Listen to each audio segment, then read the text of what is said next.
Coast Seafood. How can I help you? Hi, do you have live blue crabs today? Yes, we do. We have small, medium, and large. Excellent. Okay, I'll be there soon. Shout out to Gulf Coast Seafood, and thank you for selling me a half dozen, because a lot of people won't sell a half dozen at a time.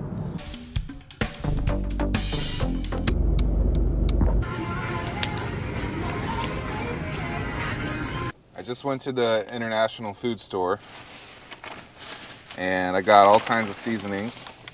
I also got one of my favorites, a couple nice pieces of chicharrone. Beautiful, beautiful fried pork with the skin on. Today's already a great day, guys. Got a half dozen mediums.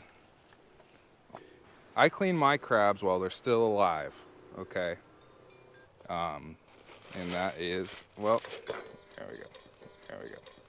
We want to get them turned over.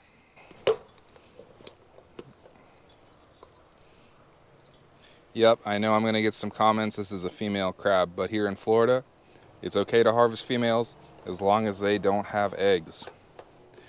And see, it started to calm down. All right, we got it. Just grab both the claws. It can't pinch you then. See that part? So we're gonna get up under that. We're gonna rip that off. There we go. See, so put your thumb right about here and rip the top.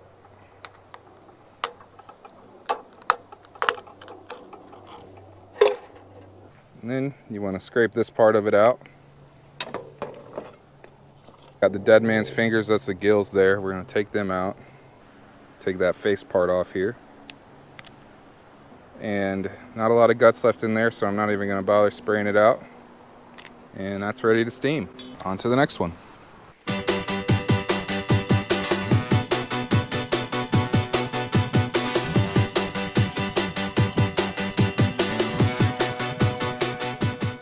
And that, my friends, is all 7 of our crabs. All this stuff, I'm gonna throw in my compost bin. This stuff is the best stuff for your compost, man. Plants absolutely love this stuff. So I'm gonna kind of bury it in here so it doesn't stink. That's another thing why I compost this stuff, is because it won't sit in my garbage outside and start to stink and attract bugs. Crab shells break down fairly quickly, believe it or not. And they just turn into the best fertile additive to your garden soil. So don't waste any crab leftovers. Don't waste any fish carcasses. Make a compost pile and use them to feed your plants if you have any. And they will thank you. All right, guys, we're in the kitchen. So let's get started on making this seasoning from scratch. This is kind of like an Old Bay seasoning. We got ground mustard, we got cinnamon, we got onion powder, smoked paprika, ground cloves, black pepper, celery salt, garlic powder. This is coriander and ground bay leaves. And also I got some hot peppers from my garden ground up in here. Yeah, there's a lot that goes into making a seafood seasoning similar to Old Bay. Let's go ahead and mix our mixture. We're not going to be super exact with our measurements. I don't even know how to describe it. It's almost like a musk. But that's about a tablespoon of celery salt. About the same amount of paprika as we did with celery salt. We're going to go ahead and add our spicy peppers. You can use just ground cayenne peppers. You just need to put in however much you think you or your family can handle. And now we need our mustard powder. This stuff's going to give your seafood an amazing flavor. You won't go crazy on it, but that should do it right there. Our ground pepper, ground black pepper. And we'll do some garlic. Not too much. You don't want the garlic to overpower everything. Same thing with our onion powder. You can adjust this to your taste as well. Like, I'm sure, I'm just giving you an idea of what type of spices here you want to put in here. And let's do some white pepper. And this seems a little strange to be putting in savory stuff, but we're going to use both cinnamon and cloves. Probably something like that. And for our ground bay leaves, there we go. A little bit of our coriander.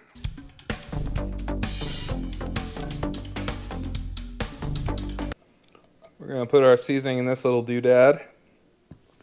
He's a good boy. Okay. We got our steamer pot heating up. Anyone go outside? Okay. Let's go ahead and season up our crabs. So now it's just a matter of seasoning them and throwing them in there. We're going to layer them. Just like that.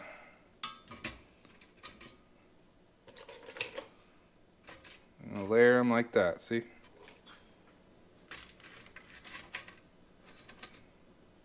Season.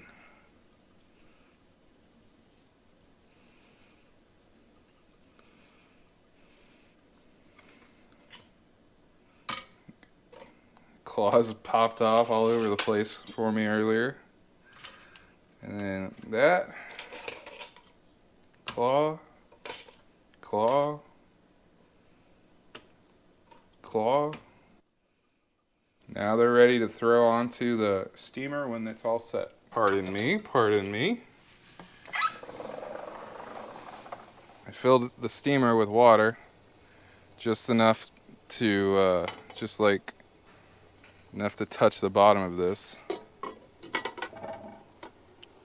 There we go. Top goes on, and we're gonna set a timer for 16 minutes. Once these are done steaming, they're done. Okay, well, let me just show you what I'm gonna do. I'm gonna let them cool off until they're room temperature, and then I'm gonna throw them in the fridge for a couple hours because the meat will firm up and the shells will cool down, and they'll come out, the meat will come out of the shells way easier. If anyone has any good ideas for what to do with this leftover crab water, I hate wasting it. So if you use your crab water for any other recipes, I would really like to know. So please comment that. I went for kind of a jog out at the swamp, and just kind of took a break from all this. And here I am now, and I'm just cracking away at them. I'm probably not the best teacher at this very moment in time to give you a rundown on how to crack these things. I will say though, there are many YouTube videos and many talented crab pickers out there. This is called the jumbo lump, what comes off of the back leg. Right now, these crabs smell irresistibly good right now. That's homemade seasoning. Is like Old Bay but better. But so far you've seen I quartered it, took the back meat off. Now I have the front meat. This part is very easy to crush and to mess up. So you just want to take your time and be patient.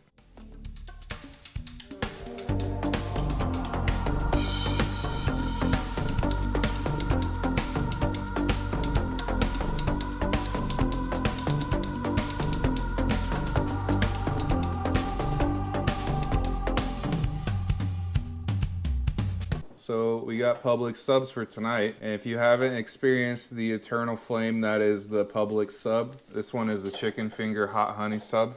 It's just been a day of eating good. Alright guys, so it's the next day, and today's the day we're gonna make some beautiful crab cakes. So those 7 small crabs ended up yielding a little under 2 cups of meat. We'll go ahead and put that in there. I recommend doing the crab meat first. Doing the crab meat first is going to help you control how much of the other stuff you're putting in there. I'm not giving you a bunch of measurements for this. Next, Gonna throw our 1 egg in there.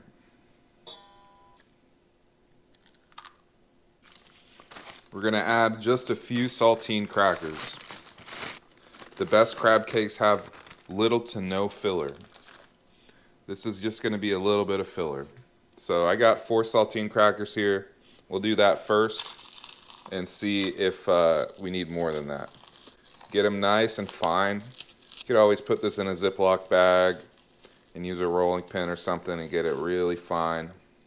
Then I've got 2 wedges of lemon right here, so I'll put that in there. I think that would probably come down to about a tablespoon of lemon juice, to be honest. A little less probably. And Worcestershire sauce is something that can overpower things pretty easily.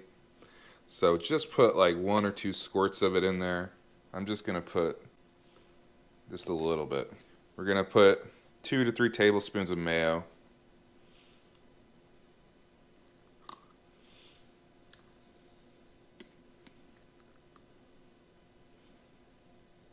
I think that'll be enough.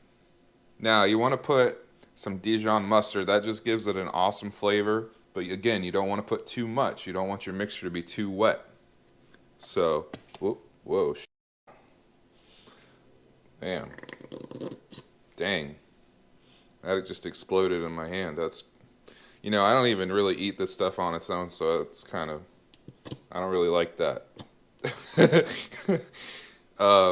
Wow. And I'm out of freaking paper towels right now, too. Okay, well, that was about, I want to say about a tablespoon of this freaking mustard. Let me figure this out. The very last thing we're going to add, well, the seasoning we made yesterday. It's like Old Bay, but better. So we'll add, let's see, you could probably say like a little less than a tablespoon of this seasoning. You don't need too much seasoning. The crab is going to speak for itself. I'm going to go ahead and mix it up, and we can adjust the consistency if we need to. Now, it's important when you're mixing this up, you do not want to crush up your crab. You want to just kind of fold it so it sticks together. I'm going to go ahead and add 2 more saltines. One that's a little drier than this. Take your time with this. Just fold in the ingredients. I'm going to go ahead and add a couple more. 2 more saltines.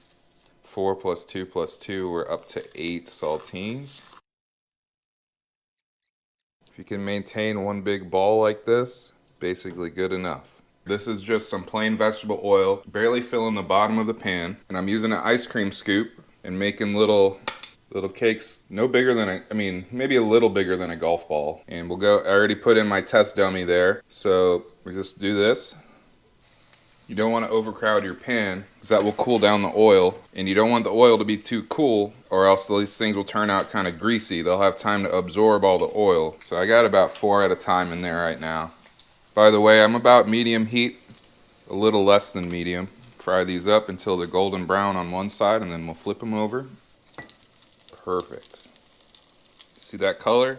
That's what we're going for. Be real gentle with them. Beautiful.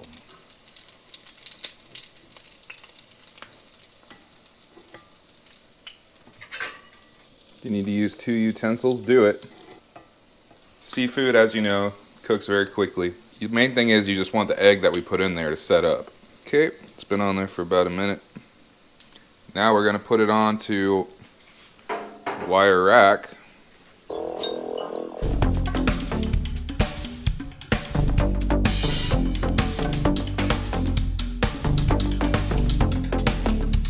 You want crab cake? You want crab cake?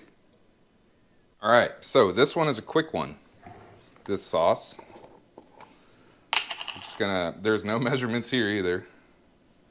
Just gonna put about a tablespoon of mayo in there. Put about a tablespoon of sriracha in there. Tablespoon of Dijon.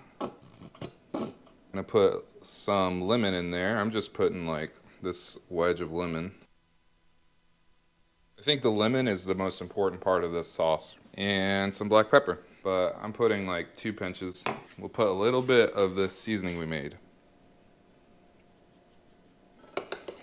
Mix that up. Beautiful sauce there.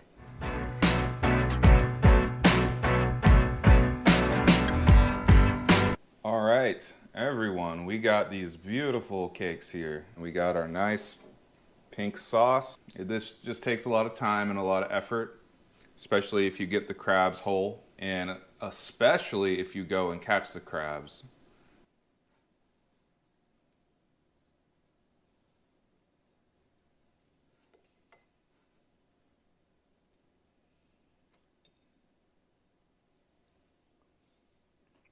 Ain't nothing like it, guys.